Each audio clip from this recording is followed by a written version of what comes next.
Hi there. So I'm here in Fernworthy Forest out on Dartmoor.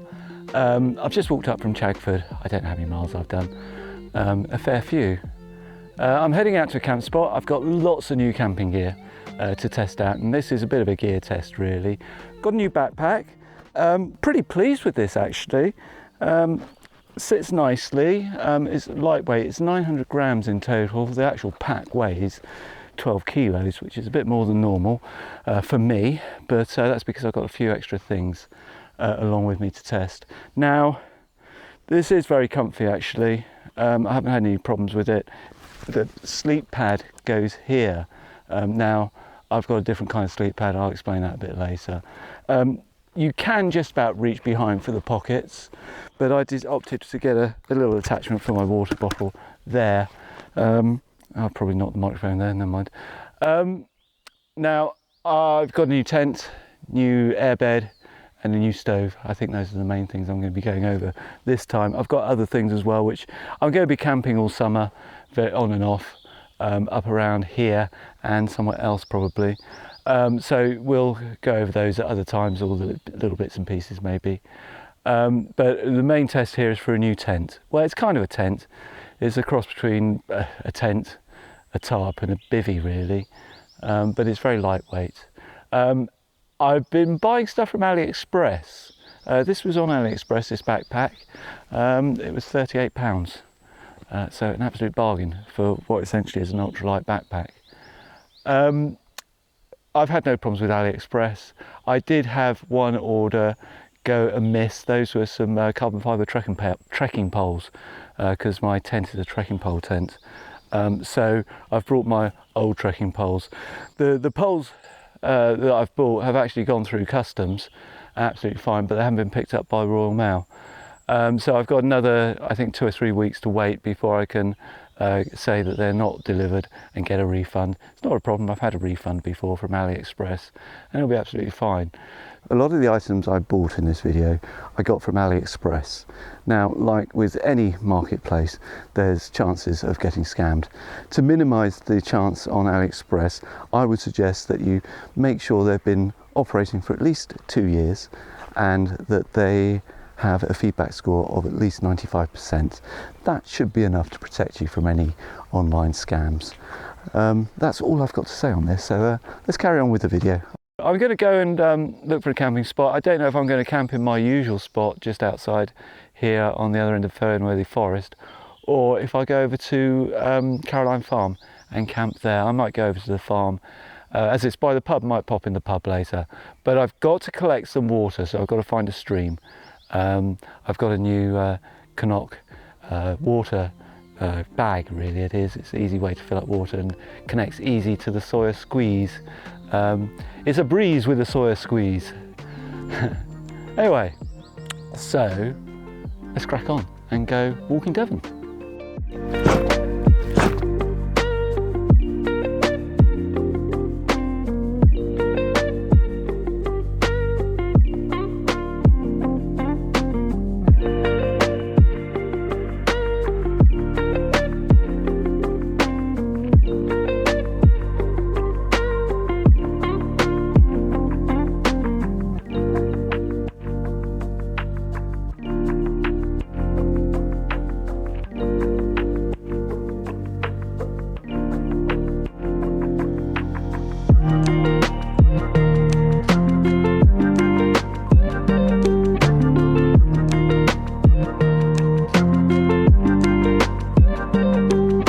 Right, now firstly, I'm not recommending any products in this video. These are items that I bought with my own money that I think would suit me. I recommend that you make your own choices for gear.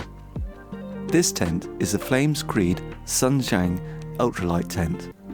I bought this tent from AliExpress for £105, which includes VAT. It arrived quite quickly, 7 days after ordering. I like the look of this tent, and the Dartmoor National Park Authority states that small and lightweight tents which easily blend into the landscape, and the colour of this tent I think blends in well with the Dartmoor landscape. This was the first time I set up this tent, and it took me about 30 minutes, which is much longer than it should have taken me, but it didn't come with instructions and I was in no hurry to get it set up either. Obviously, the next time I set up this tent, it'll be a fraction of the time of this first setup. It is a trekking pole tent, which means that the weight of the tent advertised does not include the weight of the trekking poles.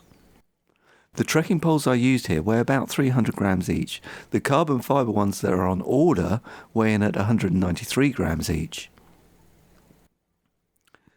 I know some people don't really care about weight, but I try to travel as light as possible, and as the saying goes, hike your own hike. I know for me that after about 4 miles of hiking with the backpack, I'm usually starting to think about either what I could leave at home or what I can replace with a lighter version next time I'm out. The total weight of this tent is 870 grams, with the fly sheet weighing in at 325 grams. It has a hydrostatic head of 5,000, the same as my Vango tent, so I know this will keep me dry in the rain. The inner tent weighs in at 335 grams, and the vestibule cover is 85 grams. As this is a double silicone coated nylon tent, the seams are not taped as you can't use glue for the tape. As usual with this type of tent, you need to seam seal it yourself. You do this by getting some silicone tent sealant and mixing it with a little white spirit to thin out the sealant so it can penetrate the seams and seal the holes of the stitching. You then use a supplied brush and go over all the seams of the tent, making sure that the seams are well sealed. I mentioned the ultralight sleep pad earlier that acts as padding for my back pad. I won't use this as a sleeping pad as I have an airbed, but it is warm and waterproof, so I'll be using it as a ground sheet.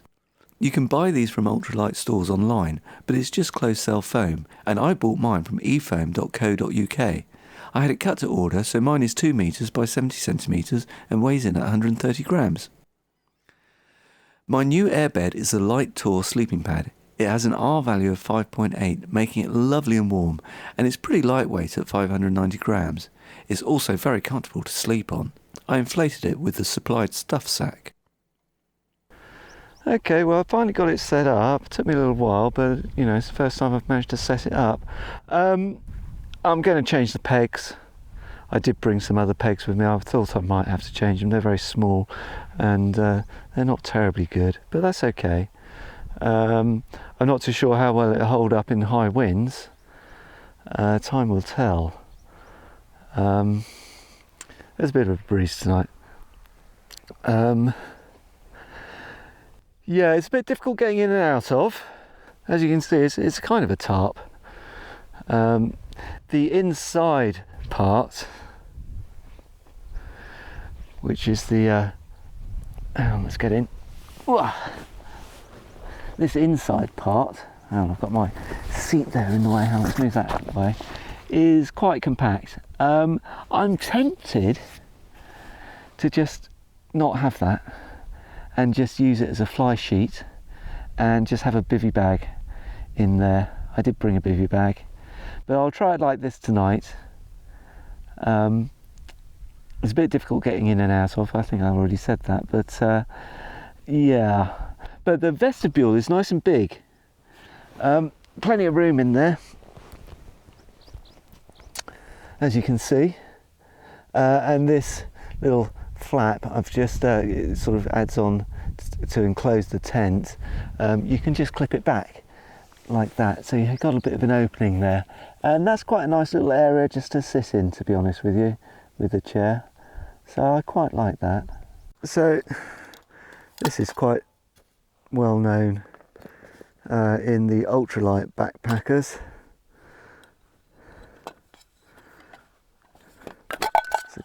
Cook set. This is a 550ml titanium cup, which I'm only going to use for boiling water. I'm not going to cook in this. This stove is particularly for dried meals, coffee. You're not going to cook with it. It's too small. But this is the stove. It's a BRS stove. I think it's the 3000T they call it, and it's the lightest stove in the world, and it's not the most impressive stove, to be honest with you, but it does the job.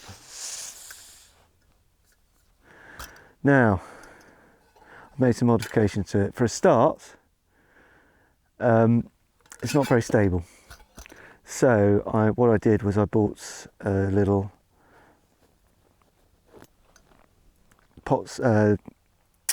canister stand, which I've not used before. So here we go. There we go. Just folds out like that, and it just clips in.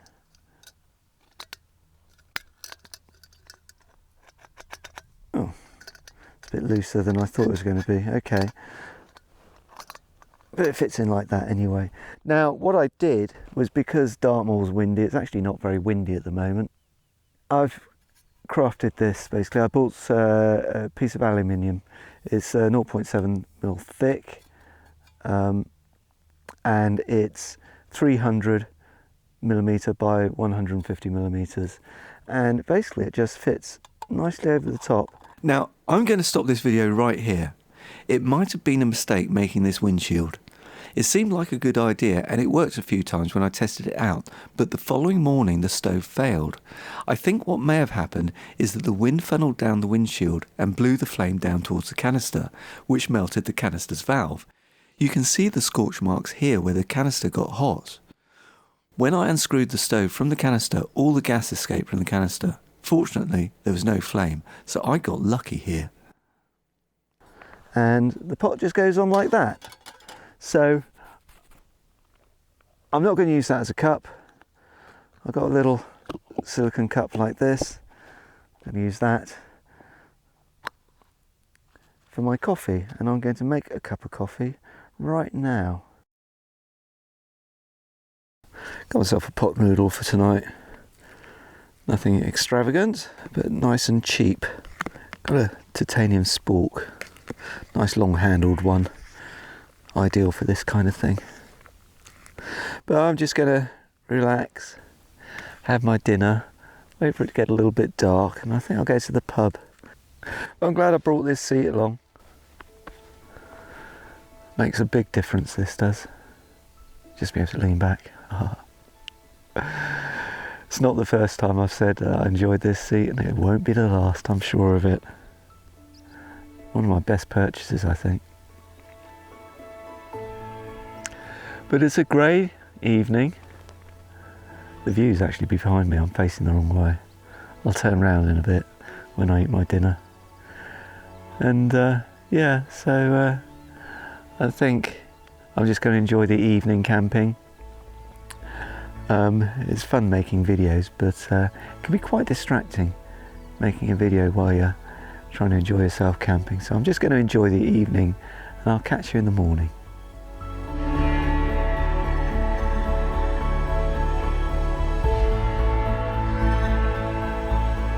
The sky was clear that night, and after getting back from the Warren House Inn, I got some pictures with my phone.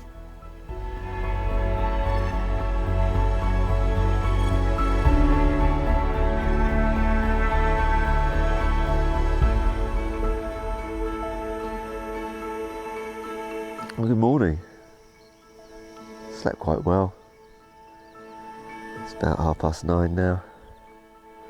Been up for about half an hour. Had a little snooze in. I'm feeling quite tired. I think the pack was a bit heavy for me. It was 12 kilos when I started out. Add 2 kilos of water which I collected and brought it up to 14 kilos, which is kind of maximum weight for my weight. Your pack weight needs to be about 20% of your body weight, so I'm 70 kilos, thereabouts. So 14 kilos is my maximum. Otherwise you start putting extra pressure on your joints, risk injury. You know, if you stumble and put your foot out with the extra weight on your back, you run a risk of twisting your ankle or jarring your knee or something like that. So you need to keep the weight down. But I'd like a much lighter pack than that anyway. I need to work on that. The tent was okay. It's very low profile, which in a way is good, because it's suitable for, you know, it might be all right for wind. We'll have to wait and see on that for wind. It's quite a quiet tent. You know, the top was very noisy. I complained about that noise when it was windy. This doesn't make much of a noise, which is quite nice. The inner tent is very close to the walls of the tent. I ended up getting the bivvy bag out. It's an Outkit Hunker bivvy bag I bought recently as well, new to the kit. I think what I'll do is I'll just leave the inner tent at home in future, save the weight on that. It's not much of a weight saving. I think it's 325 grams, 335 grams I think it is. So not much of a saving, but I'll leave it at home in the future anyway.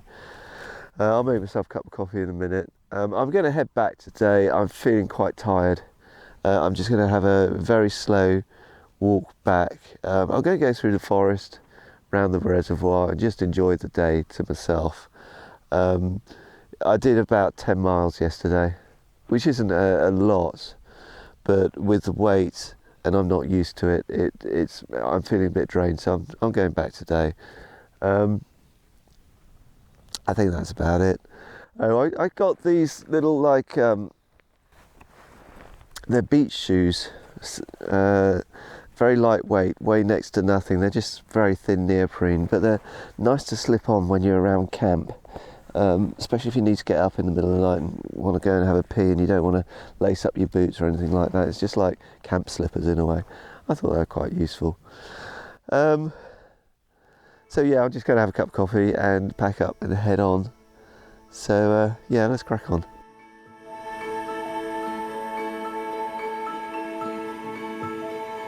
I spent some time just sitting and enjoying the view of Fernworthy Reservoir and contemplated on my gear test.